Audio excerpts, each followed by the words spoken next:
আসসালামু আলাইকুম বন্ধুরা, রুকসানা হোম কিচেনে আপনাদের সবাইকে স্বাগত। আলুর পরোটা রেসিপি নিয়ে আজকে হাজির হলাম। একবার এই রেসিপিটা ফলো করে বানিয়ে দেখুন। কোনো গেস্ট এলেও দিতে পারেন বা বাড়িতে এমনি নাস্তার সঙ্গেও বানাতে পারেন।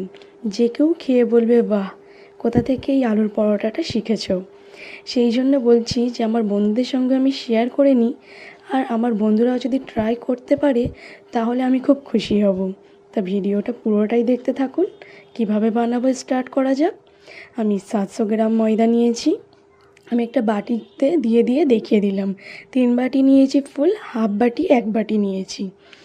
দিয়ে দিলাম স্বাদ মতো হাফ চামচ নুন, যেহেতু আলুতে নুন থাকবে। 1 চামচ চিনি আর 4-5 চামচ রিফাইন্ড অয়েল, 2 চামচ কর্নফ্লাওয়ার। ভালো করে এটিকে মেখে নেব।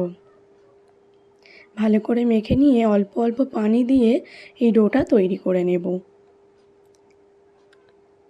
এই ডোটা খুবই আস্তে আস্তে মেখে মেখে তৈরি করতে হয়। যদি নরম হয়ে যায় তাহলে পরোটাটা খেতে ভালো হয় না। খুব নরম হয়ে গেলে পরোটাটার টেস্টটাই বেকার হয়ে যায়, অতিরিক্ত নরম হয়ে গেলে। সেই জন্য আমি এই ডোটা কীভাবে করছি সেটা একটু ভালোভাবেই আপনাদেরকে দেখিয়ে দিচ্ছি। এইভাবে আস্তে আস্তে করে আমি অর্ধেকটা করে নিলাম। এরপরে আবার কিছুটা পানি দেব। পানি দিয়ে তারপরে পুরো কমপ্লিট করে নেব। এতটাই নরম করেছি যে আমি আঙুল দিয়ে দেখিয়ে দিচ্ছি। দেখুন, পুরো আঙুলটাই গলে গেল ওর ভিতরে। এবার আমি বড় বড় করে 3টে লেচি করে নেব। আপনারা ভাবছেন এত বড় বড় বোম বোম পরোটা তৈরি করবে নাকি? কিন্তু না, এর মধ্যেও ম্যাজিক আছে, সেটা আমি পরে দেখাবো। এইভাবে 3টে করে নিলাম। এটা আধা ঘন্টার জন্য রেখে দেব। এই লেচিটার নিচেই অল্প অল্প করে হাতে তেল নিয়ে রেখে দেবো, যাতে না থালার মধ্যে সেটে যায়। অল্প পানি নিয়ে উপরটাই হালকা করে লাগিয়ে দিয়ে আমি চাপা দিয়ে আধা ঘন্টা রেখে দেব। একটা প্যানের মধ্যে নিয়েছি রিফাইন্ড অয়েল আর মিডিয়াম সাইজের একটা কুচো পেঁয়াজ আর কাঁচা লঙ্কা হালকা করে ভেজে নিয়েছি। হাফ চামচ জিরে গুঁড়ো, হাফ চামচ লঙ্কা গুঁড়ো আর হাফ চামচ স্বাদ মতো নুন। মশলা বেশি দরকার লাগে না, একটু নাড়াচাড়া করে নিলাম। তারপরে দিলাম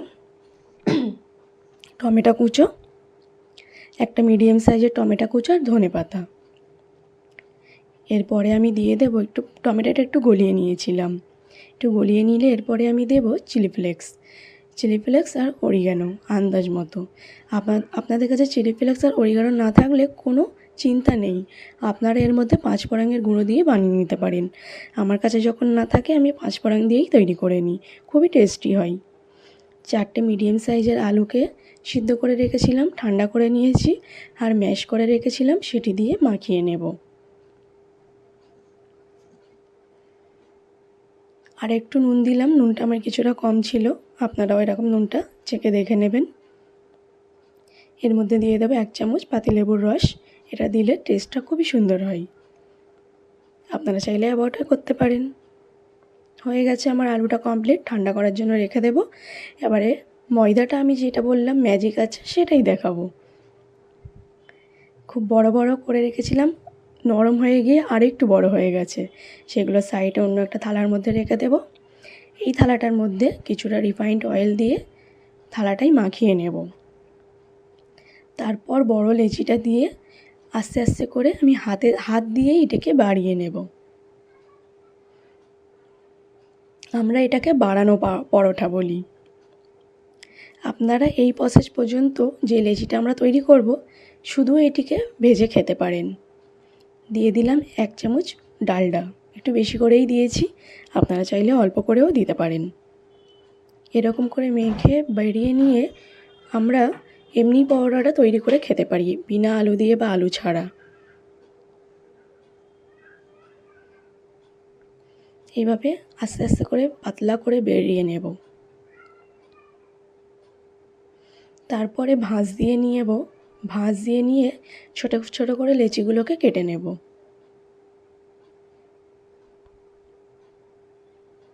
এই লিচিটা আমাদের পরোটার জন্য পারফেক্ট লেচি হবে, মানে ফাইনাল লেচি হবে, সরি।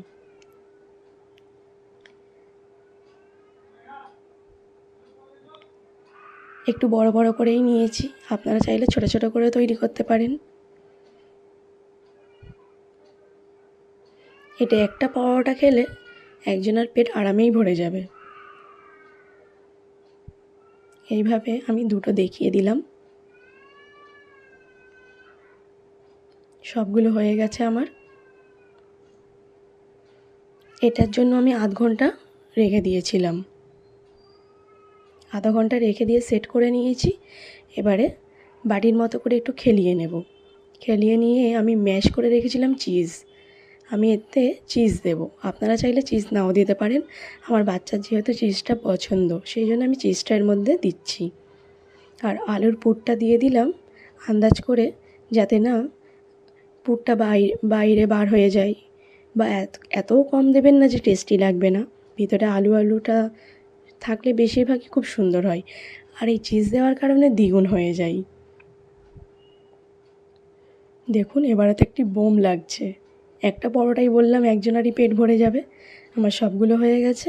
এবার এটিকে ভাজার পালা। এরপরেও আমি 15 মিনিট রেখে দিয়েছিলাম।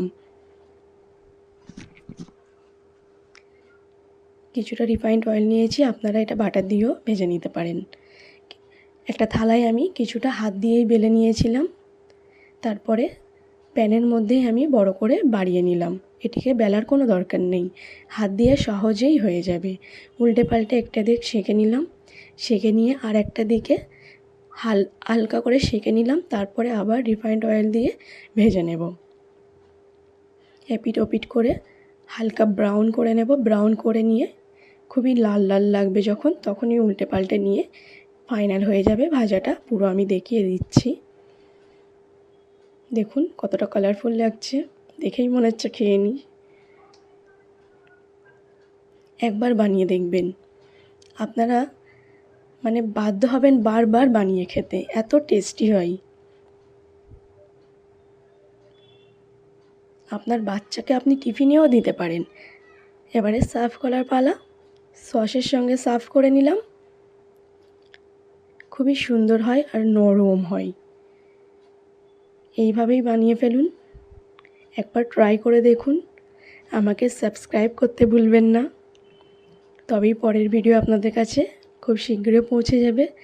ভেতরটা পুরো আলু লাগছে, চিজটা বোঝা যাচ্ছে না, কিন্তু চিজটা আমি অল্পই দিয়েছি, আপনারা অ্যাভয়েড করতে পারেন। আল্লাহ।